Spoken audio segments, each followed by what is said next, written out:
final, porque tengo como una idea de trabajo y el cronograma está asociado a esa idea. Ah, perfecto, perfecto. Entonces, digamos que hoy como para algunos también y algunas es nuevo, ya otros somos viejos conocidos. Entonces también para aprovechar que Carolina y Lisette puedan hacer todas las preguntas, etcétera, porque igual vamos a tomar como de punto de partida lo que ya hicimos el semestre pasado, lo que no quiere decir que no podamos devolvernos sobre cuestiones, temas, problemas o lo que sea. Digamos que Ujú, no hicimos tampoco algo ni tan exhaustivo ni que sea excluyente de lo que vayamos a hacer ahora. Pero sí es cierto que durante el semestre pasado hicimos una selección de lecturas que no fue como en otro momento del semillero hace 2 años que leímos todo el diario. Eso no lo hicimos esta vez, hicimos una selección porque teníamos una especie de hilo conductor que es la idea de la escritura como resistencia. ¿De dónde surge esta cosa? La idea, digamos que siempre nos ha llamado mucho la atención desde que empezamos a estudiar el diario, también a vivirlo, porque esto pues no es una cosa solo académica. Es cierto que el semillero es un espacio académico, pero pues tanto por el tema como por lo que a nosotros también nos mueve, etcétera, pues es imposible que lo sea en ese único sentido. Entonces, desde que nos empezamos a trabajar, a leer, a vivir el diario, pues nos llamó muchísimo la atención ver las reflexiones que hace la misma Eti sobre su ejercicio de escritura. Porque uno puede escribir sin decir nada al respecto, ¿no? Simplemente escribe, por ejemplo, una novela. ujú. Uno tiene completamente perdido al autor, por ejemplo, a no ser que sea pues un tipo de novela en la que el autor está involucrado o otros tipos de escritura, incluso la escritura también académica, ensayística, es una escritura fría, incluso a veces se usa la tercera persona o el impersonal todo el tiempo. En cambio, acá tenemos un yo, una primera persona que escribe y que además de escribir, reflexiona sobre ese ejercicio mismo y sobre el diario como objeto. Entonces, eso nos había llamado la atención, lo habíamos dicho otras veces, pero esta vez decidimos movernos en eso. Entonces, hacíamos una selección de textos quincenal eh, y íbamos avanzando de todas formas, cronológicamente en el diario. En este punto, hasta donde llegamos el semestre pasado, llegamos a julio de 1942, ¿no? El diario se escribe durante 2 años, el 41 y el 42. Entonces, llegamos hasta julio, eso significa que nos falta, en agosto no escribe, septiembre y octubre, y ahí terminamos el diario, ¿no? Entonces, la idea es terminarlo. Eso no quiere decir que si ustedes llegan ahorita y empiezan a leer desde julio, no van a entender o algo así. Obviamente, como decía Rosana, si tenemos la versión corta, esa es mucho más rápida de leer. Lo puse esta vez no por páginas, sino por meses, para que cada uno se ubique en la edición que quiera. Entonces, si uno tiene las obras completas, que son estas, pues yo ya sé que le vamos a dedicar 2 sesiones a julio del 42, ¿no? Si yo tengo la versión cortica, pues busco todo lo que haya dicho ella en julio y como nos vamos a ver con una periodicidad distinta, eso también les permite a Lisette y a Carolina, pues irse poniendo al día con el resto, ¿no? Pueden ir leyendo desde el principio si quieren también, porque pues es súper interesante y pues es una gran lectura, no es un peso para nada, todo lo contrario. Pueden ir leyendo y poniéndose al día con lo que nosotros vayamos también avanzando. Entonces, esa es un poco la idea para este semestre. Les voy a compartir también una especie, yo lo voy a llamar, no sé, como memorias, como resumen, etcétera, de lo que hicimos el semestre pasado. También un poco es una reflexión para que ustedes la tengan presente. Obviamente este horizonte de lectura que proponemos no es el único, ¿no? Se pueden proponer diferentes, siempre hemos de hecho estado muy abiertas a pensar otras cosas. Este horizonte de lectura lo tenemos en mente, pues porque ya lo empezamos a trabajar y porque se viene la cátedra Eti Gilesum en Ávila en abril del próximo año y este va a ser también el tema. Entonces, digamos que a nosotros nos sirve conectar desde este trabajo y pues desde el semillero habrá una propuesta de comunicación también. Entonces, digamos que nos servía seguir por acá, pero siempre son bienvenidas las propuestas de lectura, de interpretación, los temas. El padre Leomer, por ejemplo, nos hace muchas veces recomendaciones de otras obras, relaciones que podemos establecer con otras autoras, con otros autores, con problemas de espiritualidad, de teología, de filosofía. Entonces, digamos que esa también, por supuesto, que es la idea. Entonces, entre las cosas a las que un poco hemos llegado en este proceso es a entender que la escritura en primera persona en el diario de Eti constituye un acto de resistencia ética y espiritual. ¿Y a qué nos referimos cuando decimos eso? ¿No? Tenemos también que se los haremos llegar, un drive con algunos textos y ahí encontramos un libro en el que la autora justamente rastrea esta idea de la escritura como resistencia en principalmente mujeres que tienen en común el hecho de haber vivido la Segunda Guerra Mundial, no todas judías, está Ana Frank, que es muy famosa, está Simone Weil, que también es muy famosa, Edith Stein y Etty Hillesum. Bueno, en verdad sí son todas judías, pero después Edith Stein se convierte católica a diferencia de, de T. Hillesum, que pues nunca lleva a cabo un acto, digamos, público o expreso de conversión y pues digamos que también lo hemos comentado muchas veces acá, tal vez ella está un poco por encima de las etiquetas, las denominaciones y pues lo que tenemos con ella es una profunda experiencia de Dios. Entonces, ese libro también puede ser útil para entender un poco esta idea. Entonces, nosotros creemos que o queremos rastrear y tratar de probar esta hipótesis de lectura de que este libro en particular, el diario, es una escritura en primera persona que afirma su subjetividad en cuanto a subjetividad femenina. Esto es muy importante y es muy claro a lo largo de todo el diario. Es una subjetividad femenina lúcida y autónoma. ¿En qué contexto? En un contexto profundamente violento, deshumanizado, en un contexto en el que todo está prohibido, ¿sí?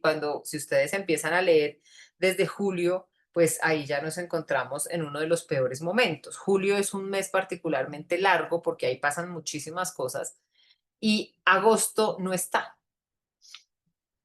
Y uno diría, bueno, ¿y qué pasa en agosto? Pues agosto es un mes, agosto de 1942, que parte en dos la vida de Eti y parte en dos el diario. ¿No? Porque nos causa impresión inmediatamente la ausencia de este mes, después de que ella, desde que inicia el ejercicio de escritura, nunca para de escribir.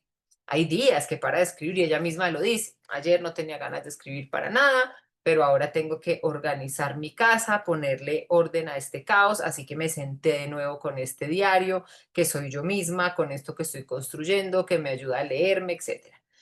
Entonces, agosto ya no escribe porque es un momento muy particular y es cuando ya las deportaciones se hacen masivas y cuando se establece o pues ya se determina que ese campo, que antes era un campo como de refugiados, etcétera, de Westerbork va a ser un campo de concentración. Entonces, al final siempre va a terminar siendo un campo, digamos, de alguna manera intermedio, porque de ahí la misma Eti, su familia y todos los otros prisioneros serán mandados a Auschwitz. No es un campo definitivo, por decirlo de alguna manera. Y Eti toma una decisión que es tan interesante como controversial, que nosotros también nos las hemos preguntado muchas veces, que ella misma lo dice con palabras como algún día la historia juzgará lo que estamos haciendo, y es unirse al Consejo Judío, que es una institución que, entre comillas, obra como mediadora entre los nazis y el pueblo judío que se encuentra en los diferentes países de Europa. Eh, Esta decisión, digamos que se toma consciente, con plena agencia y lo creo que lo podemos decir con toda tranquilidad, con la mejor voluntad. Es decir, Eti piensa que efectivamente ese es un espacio de solidaridad, de apertura, de cuidado, ¿no? Estas tres categorías me parecen también muy importantes. Ella piensa que este es un lugar en el que ella puede cumplir una función de lo que acabo de decir. Sobre el holocausto y en estos tiempos que corren, que lo hablábamos ahorita antes de empezar, pues hay muchas cosas, ¿no? Pero una de ellas es real, que era lo que decía el padre Leomer. Ahorita tiembla en Japón y lo sentimos acá, claro. Durante mucho tiempo el mundo no tuvo conocimiento de lo que realmente estaba pasando. Eso lo sabemos con toda certeza. Esto no es una opinión, ni una idea, ni algo que estamos diciendo por defender a Eti. No se tenía claridad sobre lo que pasaba en los campos, ¿sí? Claramente no era, nadie pensaba que era una situación positiva, ni alentadora, ni mucho menos, pero sobre el exterminio sistemático y la muerte como técnica se tuvo noticia tiempo después, ¿no? Es algo que, por ejemplo, Hannah Arendt trae y trabaja en diferentes lugares, ¿no? Ella misma dice, bueno, yo me fui, claro, me fui pues por la situación. Ella consiguió por sus contactos ser exiliada en Estados Unidos y allá vivió su vida y fue profesora, etcétera, pero ella dice, no sé qué hubiera sido de mi decisión si yo hubiera sabido lo que estaba por pasar o cuál era el destino real de los judíos, ¿no? Que era lo que realmente tenían en mente con la solución final. Entonces, Eti seguramente no tenía claro todo y su decisión tuvo que ver un poco con ese mismo proceso espiritual que ella había llevado a cabo durante este tiempo y esta apertura hacia los demás, una idea que es muy recurrente en el diario. Ella dice, tal vez mis primeras páginas y si no lo han leído lo verán, estaban muy centradas en el amor romántico, en el amor por una persona, en esta idea de enamoramiento, de pareja, y eso fue mutando y se convirtió en un amor entendido como amor a toda y entrega absoluta y radical a toda la humanidad. Entonces, yo creo que esta decisión tiene que ver con esto y pues claro, Neti llega al campo y simplemente me imagino que no solo el impacto de lo que vive allá, sino las múltiples ocupaciones, pues le impiden escribir ese mes. Entonces, después de julio, retomamos entonces septiembre y octubre y ese sería nuestro plan del semestre. Decimos que a través del diario, Eti asume su vulnerabilidad y la de todas las personas como una fuerza interior que interpela al poder, al silencio y a la desesperanza. Y es en todo este sentido que decimos que el diario es un ejemplo de resistencia, que la escritura es una práctica de resistencia y que Eti en ese sentido pues es un ejemplo y lo sigue siendo para las mujeres, es un llamado, digamos, para, para cualquier persona que sienta que las circunstancias adversas no le permiten expresar su voz, que las dificultades o que la violencia incluso extrema no le permite articular sus pensamientos y sus ideas, sí puede ser una forma de hacerlo, incluso en un sentido terapéutico, que es en el que ella también lo hace. Entonces, eso me parece que ha sido muy interesante lo que hemos descubierto durante el semestre. La escritura, la identificación del diario, como les decía ahora, como ejercicio de escritura consigo misma, cuando ella dice, este diario es lo que yo soy, ¿no? En estas hojas me estoy jugando todo mi ser, ¿no? Cuando estas hojas están organizadas, yo estoy organizada, eso lo dice varias veces. Y esto nos da una clara prueba de la relevancia y del efecto que esta terapia ha tenido a menos de un mes de haberse iniciado. La escritura se configura entonces como el espacio de exploración, búsqueda, reconocimiento y seguridad. Se trata de un ejercicio de sabiduría práctica, perdón que me equivoqué, y existencial, que en cuanto tal expresa las contradicciones y dificultades propias de la vida humana. Entonces creo que sin duda esta es otra conquista.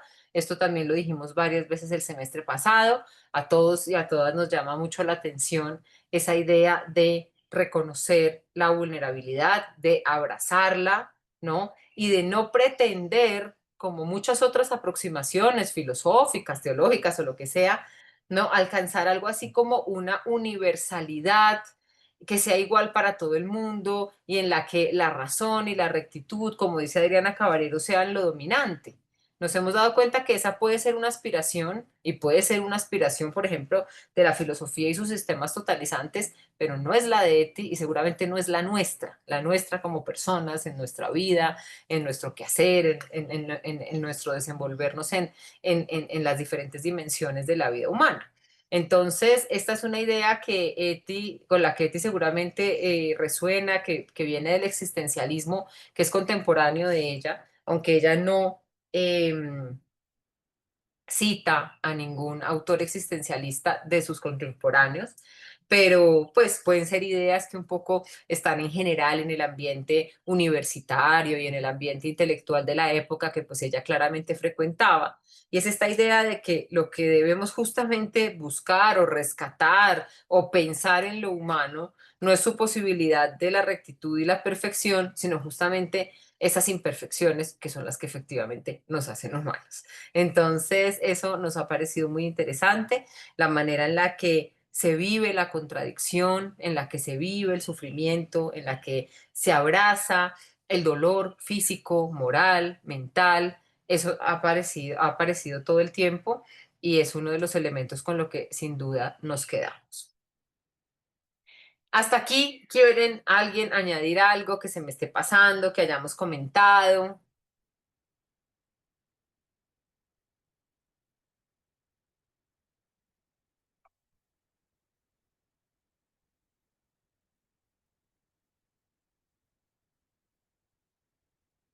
Bueno, Alejandro, sí, adelante. A mí me gustaría, más que, porque yo no estuve, pero hacer una pregunta que me ha quedado sonando respecto a lo que decías del desconocimiento que había sobre pues, la exactitud de lo que pasaba adentro de los campos de concentración. Sí. ¿En qué momento Eti lo descubre? O sea, eh, al ella estar inmersa como en este consejo, o en qué momento lo descubren, pongámoslo en términos generales, los deportados, ¿sí? Ellos sabían, en este sentido se podría preguntar, ellos sabían a qué iba, en este caso a Auschwitz, por ejemplo, sabían qué les esperaba cuando subían al tren. Pues no sé si sea inoportuna, pero me quedó sonando No, y quería hacer como esa pregunta al respecto. no, no es para nada inoportuna. De hecho, para todos en general, esas preguntas también de historia y de contexto son súper importantes para entender muchas cosas. Entonces, siempre que haya, hagámoslas y si no sabemos, buscamos o lo que sea. En este caso, ella dice cosas y tiene unas afirmaciones muy fuertes, ¿no? Justamente en el 41 mucho menos, vemos que hay sí expectativa, sorpresa, indignación, pero todavía no temor, terror y angustia, que es lo que se esperaría si uno sabe lo que va a pasar. Inicialmente y durante mucho tiempo, y así fue para la prensa internacional, los campos se venden como campos de trabajo. ¿Sí? Que es una realidad terrible porque pues efectivamente trabajo no es, si acaso sería esclavitud.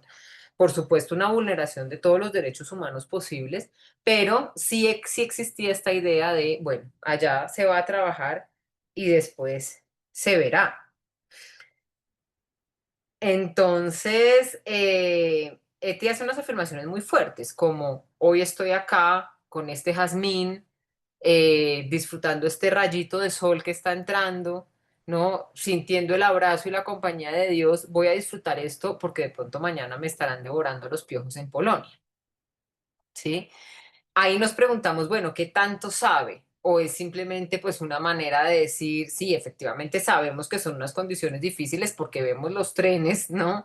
No, la gente no va en buenas condiciones, en buses adaptados o etcétera, sino en unas condiciones terribles y precarias, pero yo creo que ella no sabía y no, y porque además tampoco lo viven en Westerbork, eh, ni las técnicas, ni las propuestas de la solución final, ni esas cosas, ¿no? Yo creo que podían pensar, bueno, la situación es tan adversa que seguramente si uno enferma se muere, que seguramente no habrá asistencia médica, que seguramente las personas más débiles pues no van a poder soportar el trabajo arduo, pero yo tengo noticia, o sea, sé que uno de los descubrimientos más escalofriantes del 45, ¿no? Es decir, 3 años después, cuando ocurre la liberación de los grandes campos, es el descubrimiento de las técnicas de muerte, ¿no? Antes de eso no se sabía. ¿Qué se sabía de pronto? Los avances que había tenido Eichmann en términos de política internacional, con las soluciones que él había buscado, porque ese era su trabajo, Eichmann era el que se ocupaba de eso, lo que tenía que ver, por ejemplo, con opciones de deportación masiva.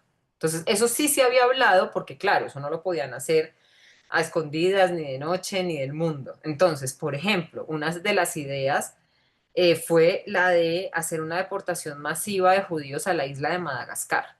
No me acuerdo en este momento, Madagascar es de Kenia, en ese momento no me acuerdo de quién, pero puede ser que de los ingleses o algo así, que eran enemigos. Entonces, eso al final obviamente no se dio y era muy caro. Entonces, por eso las soluciones finales que se encontraron, las soluciones determinantes que se encontraron, que fueron pues el gas, bueno, además por supuesto, las circunstancias mismas, el hambre y etcétera, eran las más baratas. Y lo otro fue la comunicación que tuvieron los nazis con fuerzas sionistas, como para ponernos en contexto también de lo que está pasando ahora, y por eso hubo muchas personas que llegaron a, a Palestina en estos años, ¿no? Entre el 38 y el 42 llegaron grupos de judíos, sobre todo los que tenían mejores relaciones, ¿no? Los que tenían palancas, por decirlo de alguna manera, los que estaban mejor rodeados, ellos pudieron llegar a esta región, pues con esta intención de, bueno, acá nos vamos a quedar y tranquilos, con salidas voluntarias, y pues incluso a muchos se les permitió llevarse algunas de sus cosas.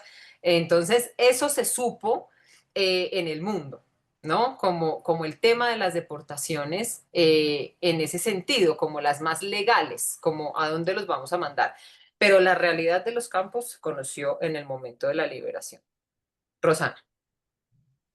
Pues mira, sí, a propósito de lo que dices y de la pregunta de Alejo, en estos días justamente leía en el año 43, en una época en que ya Eti no estaba escribiendo su diario, o sí lo estaba escribiendo, pero no lo conocemos, pero entre sus cartas que sí las conocemos, hay una en la que le comenta a una de sus amigas, mira, la verdad no estoy tan segura si podré llevar también, porque estoy segura que voy a llevar la Biblia, que voy a llevar las confesiones, que voy a llevar al campo tal, quiero llevar también a Eckhart, quiero llevar no sé qué. Entonces, es decir, la previsión que ella tenía era, voy a tener allá un espacio para leer y seguramente para escribir. Sí. Jamás pasaría por su mente lo que en realidad sucedió, despojarlos de absolutamente todo al momento que bajaban de ese tren, que era lo que sucedía, ponerles ese pijama de rayas, raparles la cabeza a hombres y mujeres y mandarlos a la barra, ¿no? Entonces, esa partecita, no, como tú lo dices, Viviana, no era consciente. Sabían que iba a haber dificultad, pero no creo que se imaginaran hasta dónde, sino hasta el Mm, momento en que ya llegaron cómo era esa circunstancia. mm, Ahora, hay un puntito que en el documental del año ochenta y tantos que se hizo en Holanda con sobrevivientes de Auschwitz y que estuvieron con Eti en Auschwitz y hablan de Eti, por ujú, lo menos sí sabemos que en Auschwitz Eti fue muy consecuente con esa última frase que tenemos en el diario conocido, un bálsamo sobre las heridas. Eso sí lo sabemos por esos testimonios de estas personas que ya murieron, por supuesto, pero que en el año 80 estaban todavía vivas y que dieron ese testimonio, ¿no? Entonces, esa anotación quería hacer. muchas gracias. Yo añadiría primero que cuando la realidad es tan cruda, tan trágica, el ser humano tiene un instinto de conservación y hay una niebla de negación. Y a medida que se atraviesa, pues se aparece con toda la crudeza la realidad. Y yo creo que ese es un punto. El segundo es que hoy que tenemos la información, tenemos muchos mecanismos de negación También. ideológico, político, religioso. Bueno, y entonces ahí está la dificultad hoy, porque a nosotros no nos falta conocimiento si queremos ir a las fuentes, además es obvio y permanente, pero también tendríamos que examinar con toda honestidad ética cuáles son nuestros mecanismos de negación de la realidad. Y solamente superando eso, sospecho yo que es posible una razonable, responsable y humana resistencia. Así es, padre, muchas gracias.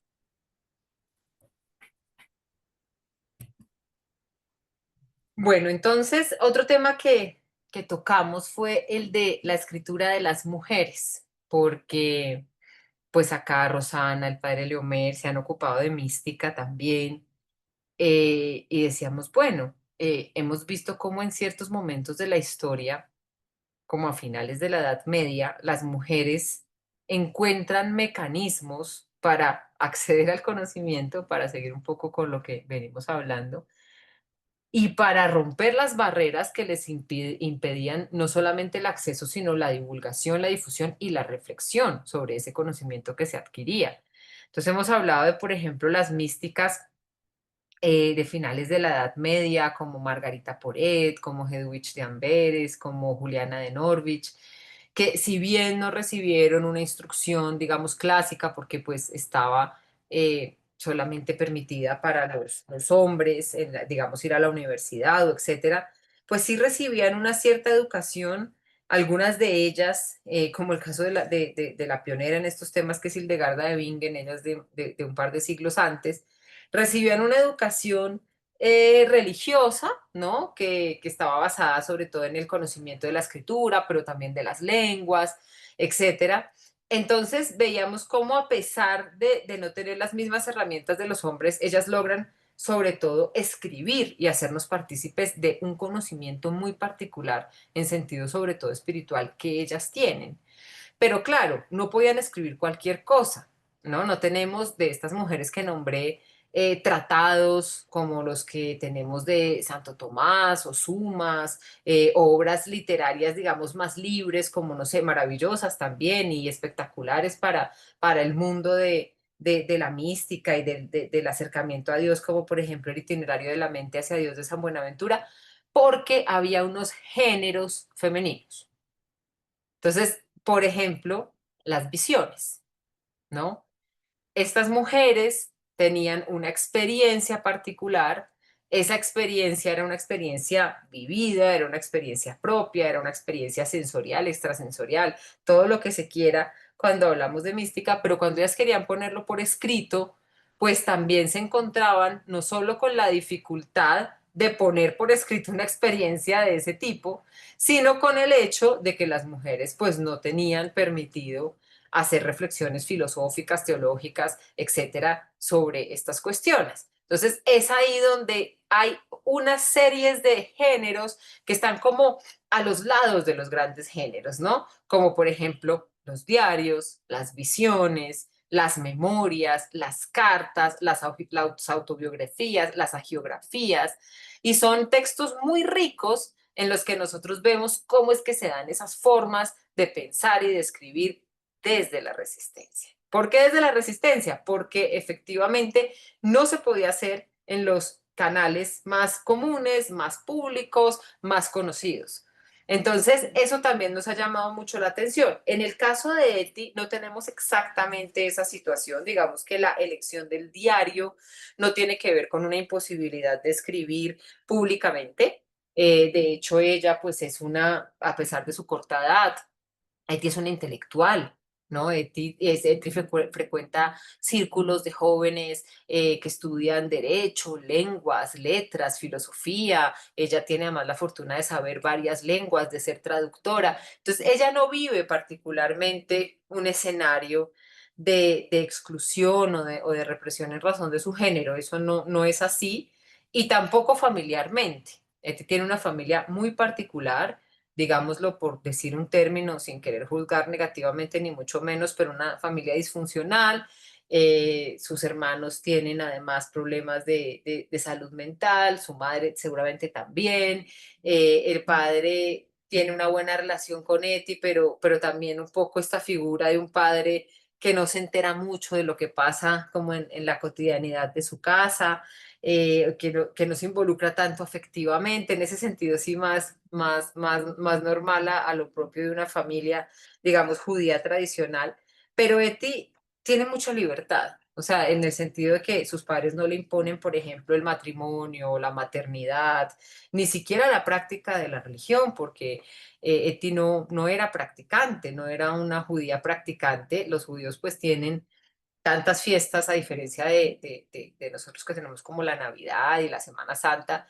En el judaísmo hay un montón de cosas que además congregan a la comunidad. Entonces, claro, ella es parte activa de la comunidad en ese sentido, pero no hay en ella, en su vida, digamos, de juventud, antes de la transformación que se lleva a cabo en estos años de la que nosotros somos testigos gracias al diario, no hay una práctica religiosa, digamos, tradicional, etcétera, del mundo judío. Entonces ella no es que haya tenido que luchar como por encontrar un lugar y que el diario haya sido una lección en ese sentido subversiva como las de las mujeres de la Edad Media y las místicas de otros periodos que solo tienen esa opción para escribir. No, el diario en este caso obedece a una recomendación terapéutica. ¿Sí? Su terapeuta le dice, bueno, vamos a empezar con ejercicios físicos que hacía parte de la terapia, con lo que él hacía con la mano, la lectura de la mano y yo no sé qué más cosas, con la lectura y la escritura. Entonces, esto es importante porque hemos hablado de escritura, de escritura, de escritura. Les conté que el semestre pasado nos había interesado el tema de la escritura, las reflexiones metaliterarias que ella misma hace mientras escribe, pero el otro lado de la escritura es la lectura. ¿Y qué lee Eti de nuevo? Que ella no hubiera leído antes. Como les digo, ella ya es una intelectual, no es una persona que de pronto llega con pocas herramientas a esta terapia, no, ella ya ha leído un montón de cosas, ella ha traducido, ella se sabe sus Tolstoy y Dostoyevsky de memoria, tiene un gran conocimiento de la literatura alemana, de la poesía alemana. ¿Qué es lo novedoso? Entonces, por ejemplo, su terapeuta le recomienda la Biblia y ella encuentra un montón de cosas que no había encontrado antes. Se va a identificar con pasajes particulares, con San Pablo, por ejemplo, ¿no? Con el Evangelio de Mateo. Entre los evangelios dice particularmente este. Entonces ella va a descubrir muchas cosas que no había descubierto. Va a descubrir otros autores también cercanos a la corriente psicoanalítica de su terapeuta. Entonces va a leer a Jung, a Adler, va a leer también y se va a quedar con sus compañeros de siempre, con sus poetas como Rilke, con San Agustín, por ejemplo, ¿no? Que ella no dice aquí que sea específicamente una recomendación de Speer, pero creemos que de pronto lo es. Lo cierto es que lo nombra varias veces, como decía ahorita Rosana, ya tenía esta expectativa de poderse llevar al campo al menos sus libros preferidos. Ella dice, de pronto esta cobija no, pero me llevo a San Agustín, para que veamos la importancia y el peso que tienen estos libros en su vida. El libro objeto y por supuesto su contenido y cómo eso también determina su escritura.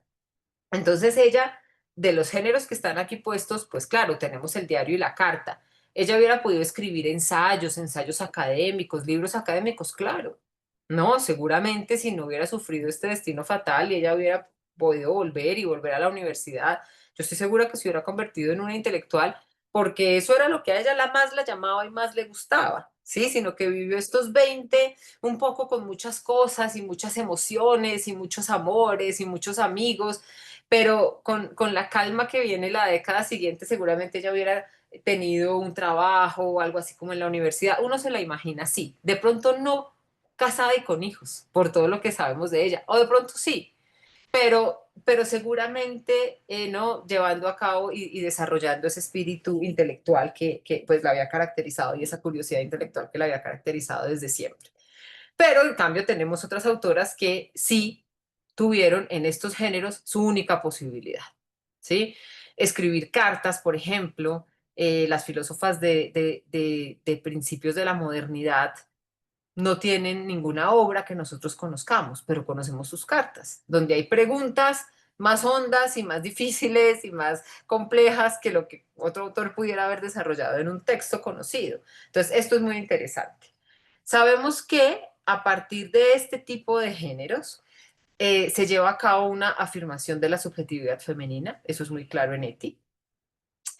En contextos en los que la voz de las mujeres ha sido históricamente negada, eso también es muy claro en Eti. Ella habla de todos los temas, ¿no? No hay algo que ella sienta que le está prohibido. No hay algo que ella sienta que no le corresponde decir, ¿no? Ella sabe que es un agente político, social, con una voz que merece ser oída. Y no solo lo sabemos por lo que dice en el diario, sino lo sabemos por lo que cuenta que hace, por sus conversaciones con sus compañeros, por sus conversaciones con los profesores, por sus acciones, volviendo un poco al tema del que hablábamos antes, como el mismo de unirse al Consejo Judío, o sea, tomar una decisión que efectivamente muestra todo menos pasividad frente a esa situación, ¿no? Uno podría pensar, no, yo entre menos me meta, mejor, entre menos visible sea, mejor, entre menos sepan de mí, mejor.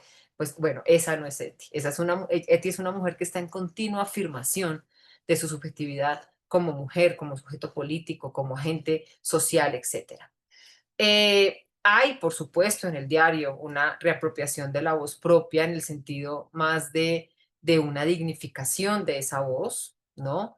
Eh, a pesar de que Eti empieza el diario, digamos, y le da tanta fuerza en sus inicios a la historia amorosa, la manera en la que ella se va desligando de esa relación es muy interesante porque así ella no lo diga con esos términos, ella no utiliza expresiones, digamos, del feminismo contemporáneo, sí vemos cómo hay unas claras actitudes feministas y cómo hay una clara comprensión del mundo que se aleja del mandato patriarcal. Por ejemplo, eso, ¿no? La idea de, entonces yo me tengo que casar y tengo que tener hijos y tengo que darle mi amor a un solo hombre, pero no porque ella quisiera irse con 1000 hombres, no, todo lo contrario, sino porque dice, bueno, puede haber destinos más elevados, sin que la maternidad no lo sea, por supuesto. Dice, para algunas seguramente lo será, pero yo tal vez no lo siento así, ¿no? Y ese tipo de renuncia o de decisiones de muchas mujeres justamente tiene que ver con eso, ¿no? Con un compromiso, por decirlo de una manera diferente y en cierto sentido también amplio, sin que sea excluyente, pero en este caso de su decisión es así y eso es muy interesante. También, por supuesto, hay una resistencia simbólica y política, pues la experiencia vivida, la experiencia en primera persona, que muchas veces tiene que ver con sufrimiento, exclusión, cuidado, luchas de diferentes tipos, está en el centro del discurso. Este es otro tema que también hemos comentado mucho. Es una idea súper interesante que tal vez no la hemos rastreado lo suficiente y es la presencia de lo cotidiano en el diario. Leíamos pasajes el semestre pasado donde, por ejemplo, Betty está hablando de cosas no profundísimas y dice, sí, porque hay que desenterrar a Dios y tenemos que traerlo de nuevo y ayudarlo si es el caso, y etcétera, y de pronto después se pone a hablar del desorden que tiene encima de la mesa, ¿no? Y uno dice, pero ¿cómo así? En un ensayo filosófico o teológico o en un tratado o en un texto, pues nunca tendríamos acceso a esto, ¿no? Si se está hablando de, no sé, de una cuestión tan profunda y difícil como puede ser teológicamente esta idea, ¿no? Incluso subversiva de ayudar a Dios, vamos a ayudar a Dios nosotros que somos sus criaturas. ¿Cómo así? ¿Qué es esto? Bueno, pues yo me escribo un ensayo, un artículo en el que traigo los argumentos, expongo las ideas, propongo una, yo qué vas a saber, una cristología, un montón de cosas puedo proponer, pero en cambio de ti no. Nos comparte esa idea, ese sentimiento, esa reflexión, todo junto y luego nos lleva de la mano a su vida cotidiana, a su espacio. Nos abre la puerta de un espacio íntimo, ¿no? Y lo vemos. Uno siente como que le conoce el escritorio. Bueno, ahí pues también es porque hay una foto de ella en el escritorio, pero uno siente, uno se imagina cuando lee, ah, sí, claro. Y esa es la vida. Hay gente que tiene el escritorio perfecto, hay otros que no lo tenemos perfecto. Y en eso, y en esa imperfección, y en esta hoja regada por acá, y en este cuaderno que estamos escribiendo, y en esto que tenemos empezado, y en ese jazmín que nos recuerda la belleza del mundo, ahí es donde se juegan todos los espacios del humano. Padre.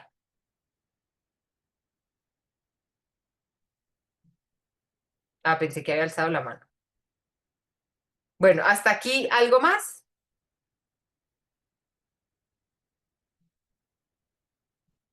Perdón, yo cuando hablamos de ella, de ese trabajo de colaboracionismo, yo pienso que hay una intuición que la mejor forma de conocer al enemigo es infiltrarlo. Es y verdad. creo que ya en ese trabajo pues se preparó para asumir pues la crudeza de lo que seguía, ¿no? Siento que eso fue una intuición femenina muy inteligente, muy inteligente. Era lo que podía hacer y lo hizo muy bien hasta que pudo, ¿no? Eso me encanta a mí, me parece que es un signo de resistencia. Se infiltró en el sistema de alguna manera. Bueno, es un aporte. Sí, padre, yo creo que tiene razón y me parece muy interesante pensarlo así, porque efectivamente, eh, también como decía Rosana, gracias a que tenemos testimonios de personas que la conocieron y dicen ella fue coherente con lo último que nos dijo.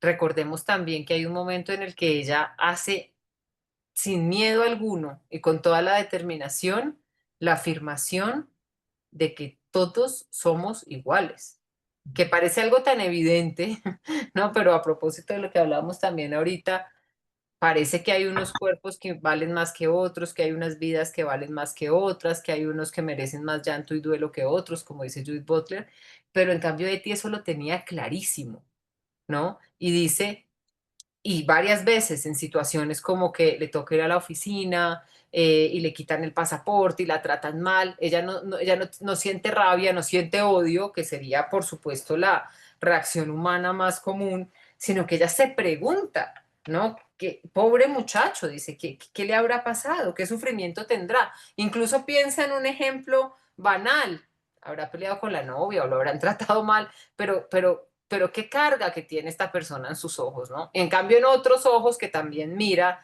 dice, no, pues este es apenas un muchacho, es un joven que de lo que está pasando tampoco tiene la culpa. Entonces, es verdad que puede tener eso que ver, como de decir, bueno, conocer esto desde adentro me puede permitir seguir penetrando estas honduras de lo humano que para ella es tan fascinante, pero por otro lado, ella sabe que, que lo que hay ahí son personas que están obrando de una manera seguramente inexplicable, pero son personas. Eso de no quitarle la humanidad al otro, ¿no? De nunca decir son monstruos, son animales, son salvajes, que de hecho es lo que eso se sigue usando, ¿no? Como la manera de deshumanizar al enemigo es eso, es decir, se usan siempre, casi siempre esas alusiones a animales, ¿no? Que se esconden como ratas o se esconden como no sé qué, o son, sí, o no, lo importante es que se muestre que son diferentes y que son otra cosa y que eso vale o que eso justifica mi odio y lo que se desprenda de ahí. Ella nunca cae en ese juego, ¿sí? Entonces, es verdad que lo podemos leer así, es muy interesante y también como una idea de, bueno, yo quiero ver desde adentro esto que pasa, cómo es que funciona, si hay alguna explicación, esa también seguramente es una pregunta que ella se hacía, ¿no?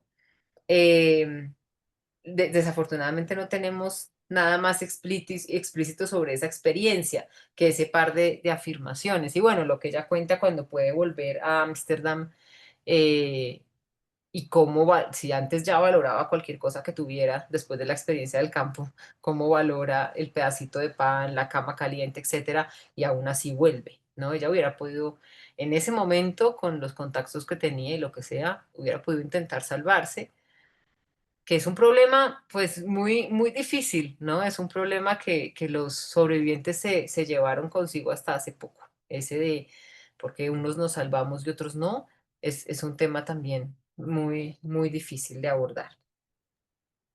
Bueno, Eh, entonces, señora. Viviana, a mí lo que me llama la atención, más allá de lo filosófico en ella, cómo es su mente, cómo ella puede mantener ese optimismo a partir de los pensamientos que tiene, que están nutridos y por sus lecturas, Sí, y que tal vez la hacen conservar, digamos, esa mirada de amor y de ver a otro ser humano, a pesar de que lo puede odiar, como que en realidad lo ama, lo reconoce equivocado o lejos de su humanidad, pero no lo deshumaniza. Y exacto. creo que eso hace que ella conserve la paz. pero es como que a mí me interesa cómo es esa cabeza, ¿no? Porque yo de solo pensar que al bajar del tren la rapan y le ponen un pijama a rayas, me agarra a mí una cosa emocional que ya siento como que mi cuerpo está incómodo. Y digo, ¿cómo ella mantiene desde, no sé, el dominio espiritual sería, ¿no? Sus emociones y su mente en una línea y la sostiene. Sí, yo creo como Ana María que esa es su gran conquista. Efectivamente, la conquista de una paz espiritual, de una armonía, de una serenidad, que vimos que fue un proceso, que justamente ella inicia diciendo, soy un caos, pero vimos cómo lo conquista y lo mantiene. Lo conquista, lo mantiene, o sea, como libre en su interior ganar terreno, ¿no? Al amor, digo, a lo humano, a la vida, que no se desmorona, lo sostiene y lo sostiene y lo sostiene. Eh, bueno, todavía es como que me quedo escuchando, mirando y tratando de captar esa posibilidad que seguramente está en todos nosotros, pero cuánta paz pudo ganar ella dentro de ella, ¿no? No, y, y creo que eso, ¿no? Como que su cuerpo respiraba por esa palabra que ella pronuncia o esas palabras que ella hace propias, ¿no? Y que defiende, ¿no? Como cuando dicen, o defenderé ese pedacito de Dios en mí. Este, bueno, eh, es como que es muy fácil odiar y tener miedo. Entonces, como ella logra otra actitud, ¿no? Que va tan profundo a lo humano y puede trascender eso tan natural humano que sería odiar o separar y en base a eso defender la vida, ¿no? Pero no con las armas que nosotros la defenderíamos, que sería rezongando, protestando, peleando, saliendo capaz a defendernos, juzgando. O sea, sale de un pensamiento dual. Sí.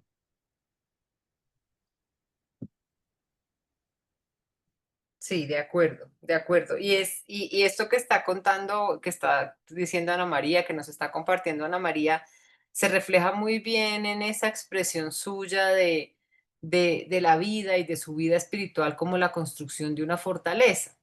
Eh, Inexpugnable no en el sentido que ella esté allá encerrada feliz, sino en el sentido que eso nadie se lo puede quitar, ¿no? Dice, nos podrán quitar todo, todo.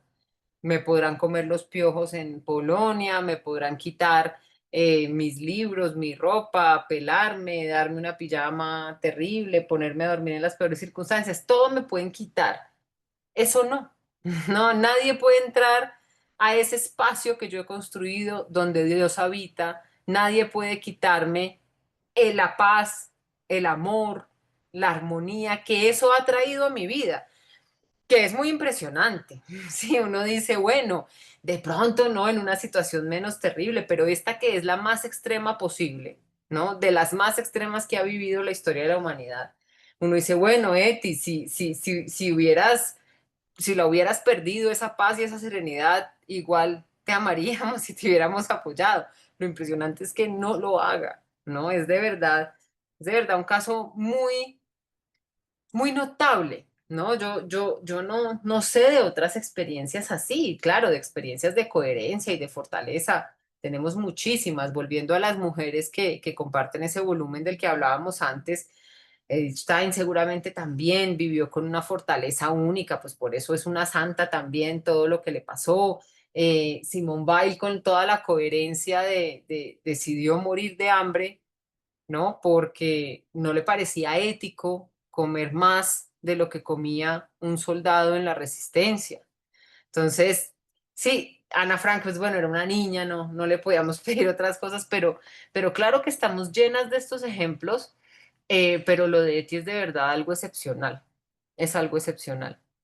Esa manera en la que lo que traía Rosana también, ella dice, esto es lo que yo vine a hacer, ¿no? Ella en ningún momento a mí eso me da rabia, así como dice Ana María, que ella de imaginarse esto siente algo muy fuerte. Sí, yo también, yo me pongo furiosa de pensar en el proyecto que no fue, porque ella muchas veces lo dice en el diario, muchas veces nos comparte, algún día voy a escribir no sé qué y esto y lo otro, algún día cuando esto pase me voy a dedicar a la traducción de más. Entonces yo en cada uno de esos proyectos truncados siento un dolor así terrible en el corazón y digo, claro, yo hubiera podido hacer todo eso. Pues de hecho el diario se llama así, la edición en español corta, Una vida interrumpida, porque ella en un pasaje de Julio justamente dice, bueno, si mi vida se interrumpe, alguien vendrá y la terminará. Esa idea me parece tan poderosa. Ella no tiene esa rabia que tengo yo cuando pienso todo lo que ella hubiera podido hacer, ¿no? Todas las ilusiones que tenía si no le hubiera sido arrebatada la vida de una forma tan violenta e injusta. No, ella no. Ella, cuando ya entendió, porque lo entiende, a pesar de que no sabe los detalles, como ya lo comentábamos, su destino, lo acoge, lo asume y dice, lo que me quede de vida seré como pan que se parte para los demás y seré como un bálsamo para todos los que lo necesiten. Y así nos imaginamos que fue su paso en Auschwitz, con las mil limitaciones y las diferencias, por supuesto, que había respecto de Westerbork, que seguramente era un lugar mucho más amable. Pero es verdad, ¿no? Es una coherencia vital y un desprendimiento de cualquier vanidad humana impresionante, impresionante. Entonces, ya sabemos, Eti escribe en un contexto pues el más adverso posible, una opresión extrema, todas las libertades, ella va viendo poco a poco cómo se las van quitando, desde las primeras, prohibición de andar en bicicleta, hasta prohibición de ir a ciertos almacenes, hasta que finalmente son despojados de todo. Exclusión como mujer judía, que por supuesto eso también ya de la historia del campo que desconocemos, tenía que tener unas ciertas particularidades, por supuesto no es lo mismo ser mujer que ser hombre en un contexto así, y su profunda transformación espiritual y humana. Entonces, en su escritura, ¿qué tenemos? El nombramiento y el tratamiento del sufrimiento, ¿sí? Hay algo que a mí no me gusta mucho y es una tendencia, de pronto en algunos textos sobre Eti o en general en una literatura un poco más contemporánea, de esa que nos quiere ayudar a entender cómo vivir y no sé qué, que se dice que no se asume la posición de víctima y no sé qué. A mí eso no me gusta, no estoy de acuerdo, eh, menos en un contexto como el nuestro, me refiero al colombiano, donde tenemos miles de víctimas de la violencia, a las que no tenemos por qué quitarles su estatus de víctima, ¿no? Tenemos que, todo lo contrario, reconocerlas como tal y ponerlas en un lugar tal como sociedad en el que velemos activamente por la no repetición.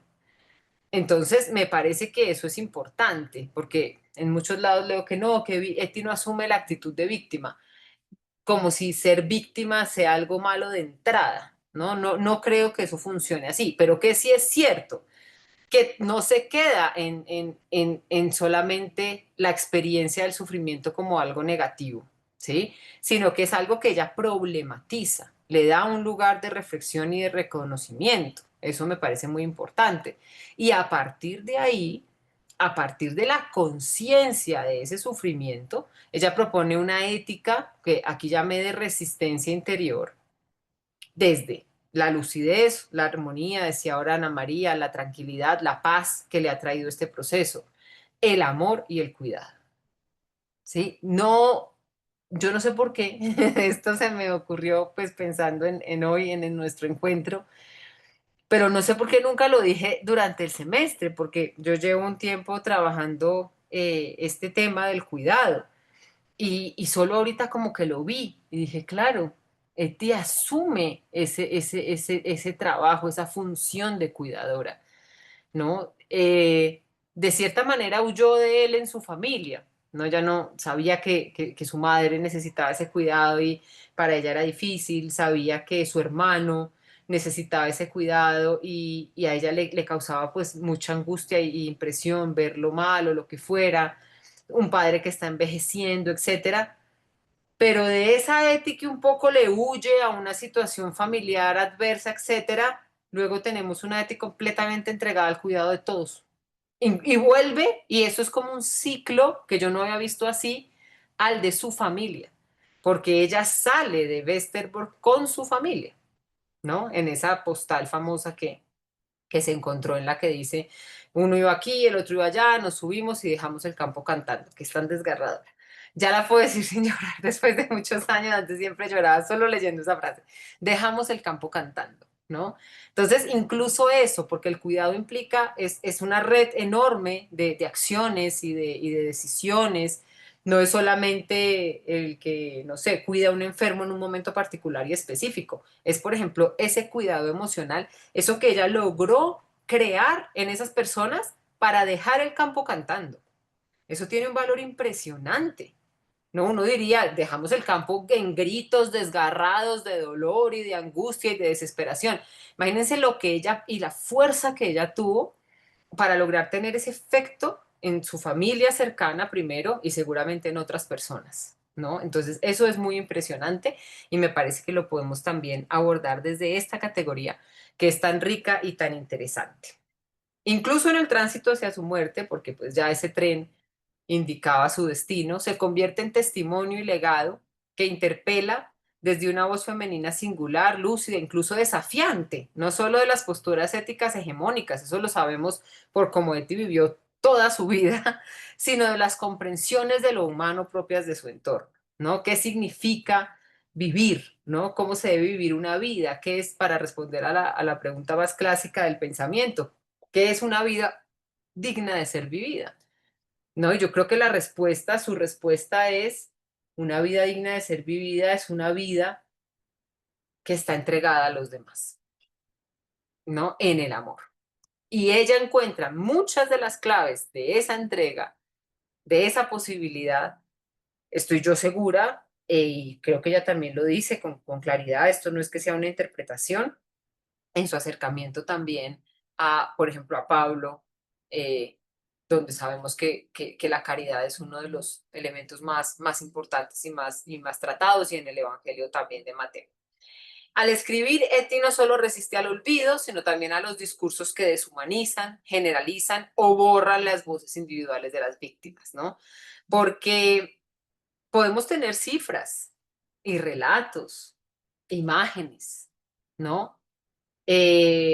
Hablábamos ahorita y el padre decía algo importantísimo, que yo creo que es una de las ideas con las que nos tenemos que ir hoy. ¿Cuáles son los mecanismos que se usan y que nosotros mismos usamos? Otros a veces se nos imponen, pero ¿cuáles son todos esos mecanismos que nos impiden ver incluso lo que está ahí? ¿No?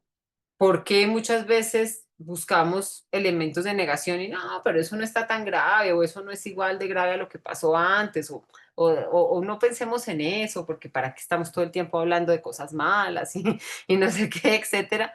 Entonces, cuando nosotros que en Colombia hemos vivido una situación de guerra tan difícil y durante tantos años, estamos acostumbrados a eso, a la cifra. No sé cuántos muertos de aquí, no sé cuántos allá, en el año van esto. Ahora que vienen un poco en el foco las cifras también de las violencias contra las mujeres, no, que van 100 feminicidios, que en Argentina van 80, que no sé dónde van, si sé más. Por supuesto, los datos son muy importantes, por supuesto, tener claridad sobre las cifras también, pero lo que a veces nos pasa cuando entramos en esos ciclos es que olvidamos que hay unas voces individuales, ¿no? En ese sentido, aquí en Colombia se han hecho esfuerzos impresionantes y creo que en la versión del semillero del año pasado, ya no el semestre pasado, sino el año pasado, se avanzó un poco en esta vía y se habló de esos temas. Acá tenemos, por ejemplo, el informe de la Comisión de la Verdad, donde una de las finalidades principales es esta, ¿no? La de reconocer las voces individuales. Acá nosotros conectamos con Eti por muchas razones, lo hemos comentado mil veces. Unos desde un punto de vista de la conversión, otros desde el descubrimiento de Dios, otros desde su historia personal de amor, otros desde sus intereses, sus inquietudes, otros simplemente por la belleza estilística de su escritura. Hay un montón de maneras para conectar con Eti, pero a mí una que me parece absolutamente fundamental es esa del hecho de que tenemos la voz en primera persona de alguien que ha sido víctima, ha contado su historia y en ese sentido ha vencido la muerte, el olvido y el dolor. ¿Sí? Porque lo hemos dicho, ¿no? Encontramos consuelo, encontramos alegría, también tristeza, ¿no? También lloramos con ella, pero sobre todo estamos honrando, ¿no? Lo que ella quiso compartir con nosotros a propósito de la cátedra del año pasado, escritura íntima, escritura expuesta. No era escritura íntima en el sentido de este diario está aquí para mí, como de pronto uno tiene su diario de adolescencia con un candado que no le da a nadie, que no sé qué, con unos secretos muy íntimos. Aquí puede que haya secretos y cosas que no todo el mundo sepa o que no todo el mundo ella hubiera querido que supiera en ese momento, pero recordemos que Eti escribe las cartas con la intención de contar lo que está pasando y escribe también los diarios y una vez sabe que los tiene que dejar, dice por favor que alguien se encargue de esto y por eso llegan a nosotros, porque si no hubiera podido pasar como con el 80% de las escrituras de las mujeres y es que se perdieron porque nadie las guardó, porque no se consideraba importante, pero ¿qué puede ser importante las historias de amor de una mujer? Si hay cientos de novelas que hablan de eso no lo guardemos. Afortunadamente ella tuvo también esa visión de decir, esto tiene que permanecer, ¿no? Esta va a ser mi victoria en esto, que ya no lo entiende ni siquiera como una guerra con odio y etcétera, pero ella dice, esto tiene que permanecer y aquí estamos nosotros, casi 100 años, bueno, todavía no, pero sí 90 años después. Entonces, mi propuesta es la siguiente. Yo aquí propongo 1, 2, 3 y 4 categorías. La idea es que no las olvidemos, ¿no? Yo les mando esto al chat y al mail, lo compartimos, mejor dicho, y bueno, está la grabación. La idea es que lo que vamos a leer durante el semestre, veamos si puede encajar en alguna de estas ideas o si hay alguna de estas líneas que nos interese más que otra, ya sea por lo que ya dijimos, nuestras vivencias personales o nuestro campo de acción. Por ejemplo, con Aura Patricia tuvimos el semestre pasado unas conversaciones muy interesantes que ojalá se empiecen a concretar sobre un trabajo que ella tiene con mujeres privadas de la libertad, etcétera. Entonces, pensábamos en algo así como la posibilidad de un acompañamiento desde Eti, ¿no? Desde esta voz que consuela, desde esta voz que es un bálsamo, ¿no? Entonces, de pronto, algunas de estas líneas nos pueden orientar la lectura, pero repito, por supuesto que siempre podemos hablar de, de la visión y de la propuesta y de la tesis que cada uno tenga, de las relaciones que pueda establecer, de las inquietudes que surjan. Entonces, la primera es la validación de la experiencia subjetiva. Las experiencias, las emociones y los pensamientos son válidos y dignos de ser contados y tienen un valor intrínseco. Esto desafía la noción de que solo los grandes temas tradicionalmente abordados por hombres son importantes. Y aquí de nuevo hay un dato que me respalda y es ese justamente que acabo de decir. En la antigüedad perdimos el prácticamente 100% del saber femenino. Lo que conservamos es mínimo y esto es fruto de una decisión.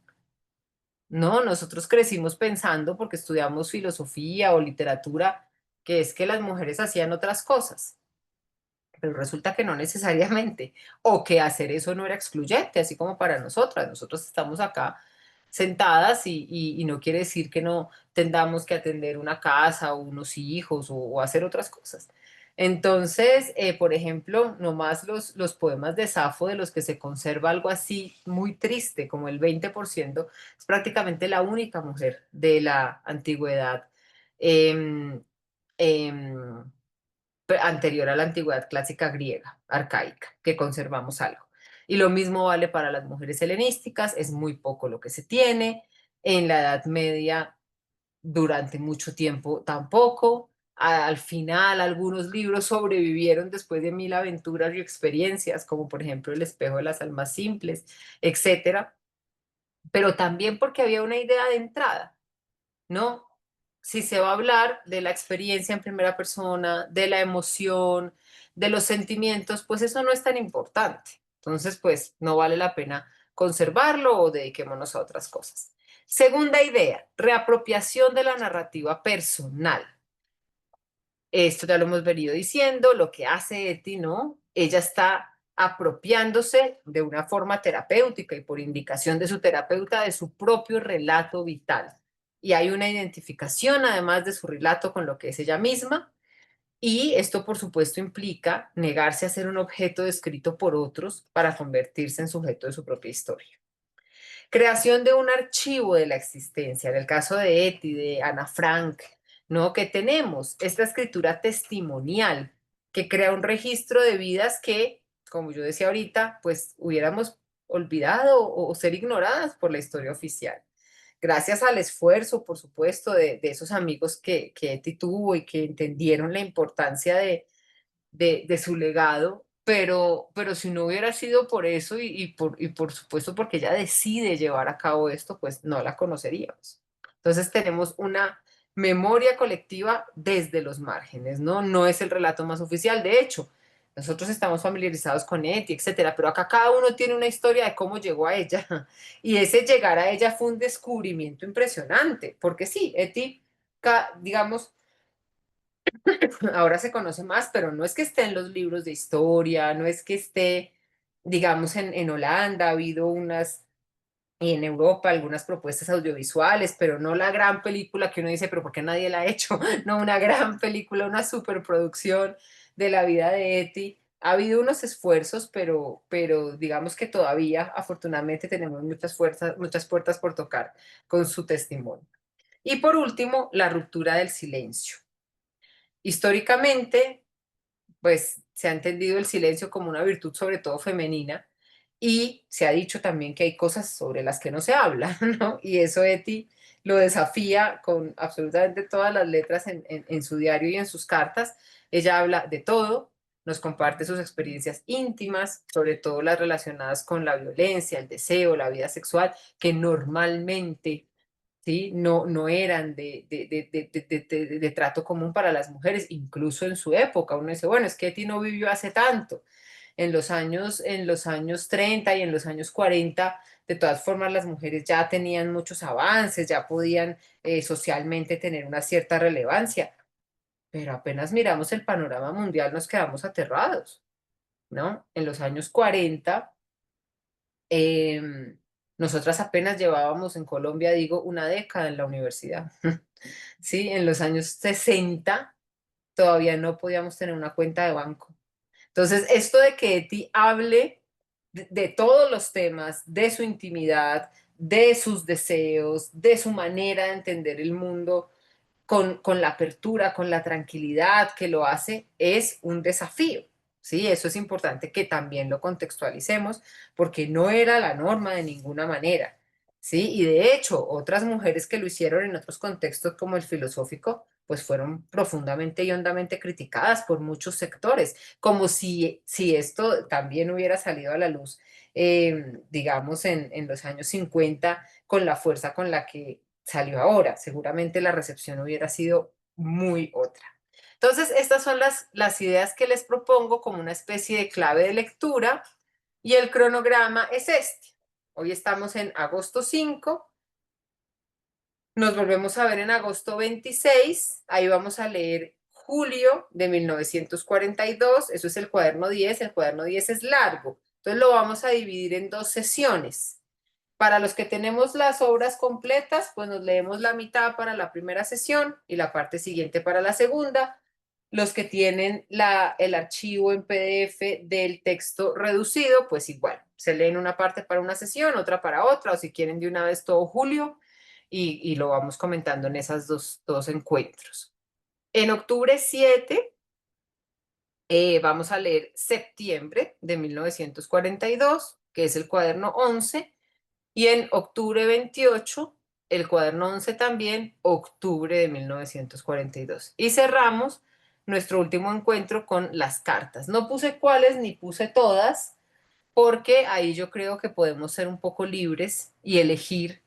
De pronto me gustaría que esa última sesión leyéramos cartas diferentes y pudiéramos exponer, pues contar a los demás cuál leímos y qué vimos, etcétera. Hay unas cartas muy largas, hay otras más cortas, entonces es también una especie de invitación para familiarizarnos con esta parte de su obra y comentarla en ese último encuentro. Entonces, ¿qué les parece? Opiniones, preguntas, comentarios, quejas, reclamos.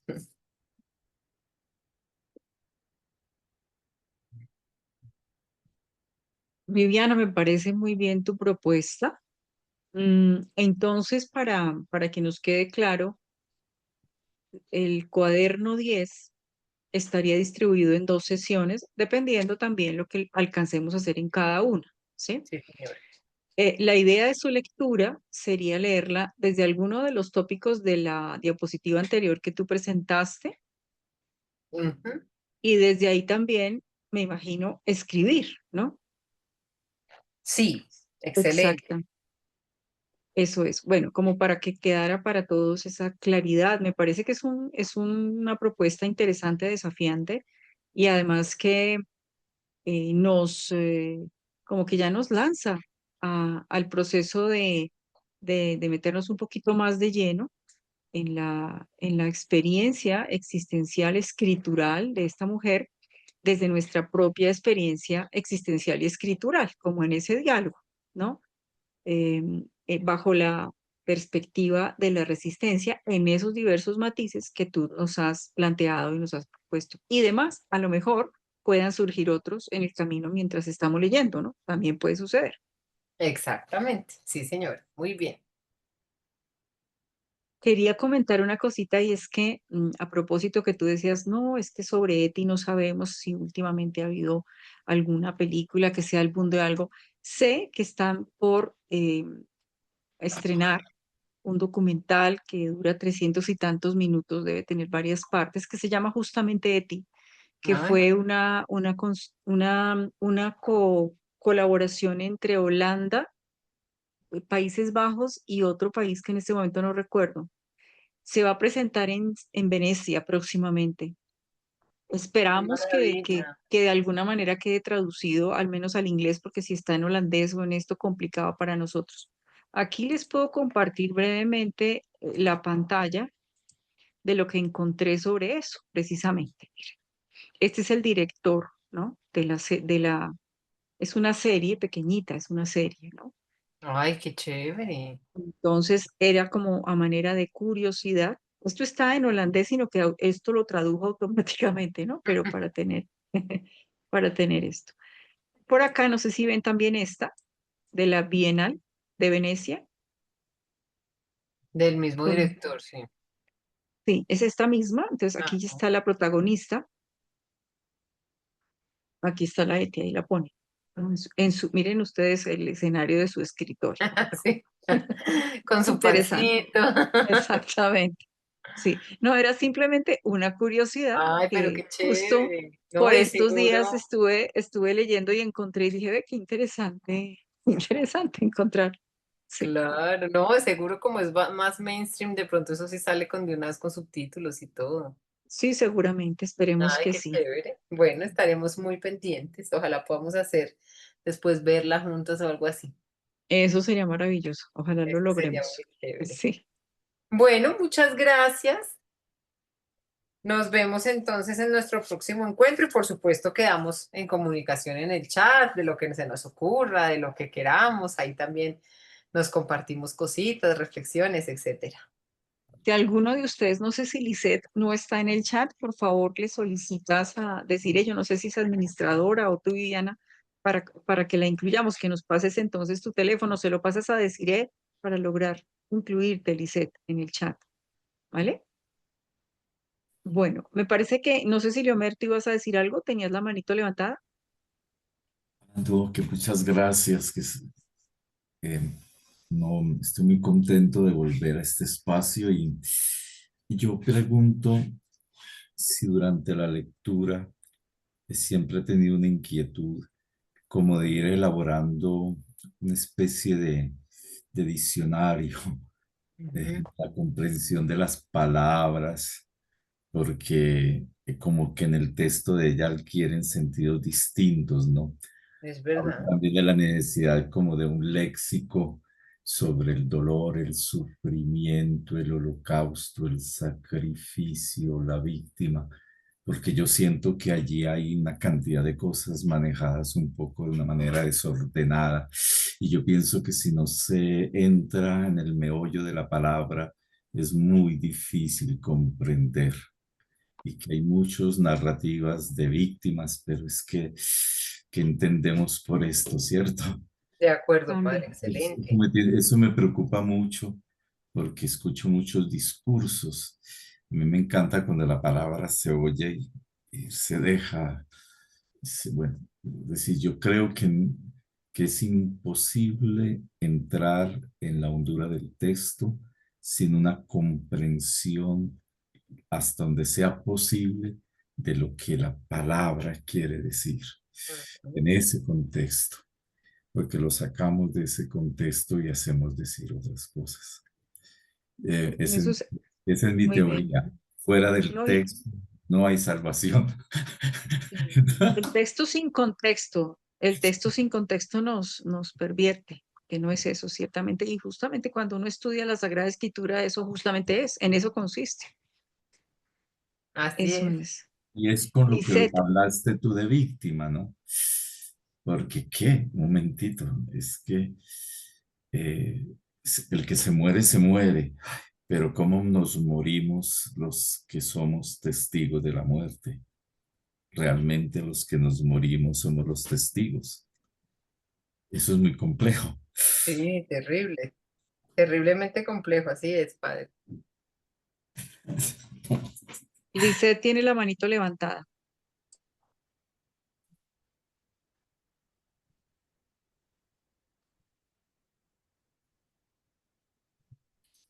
Parece que se fue, Ah, se fue.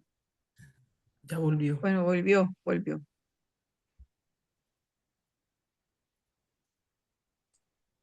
Lisette, ¿ibas a decir algo? Se Se volvió volvió a ahí. ir.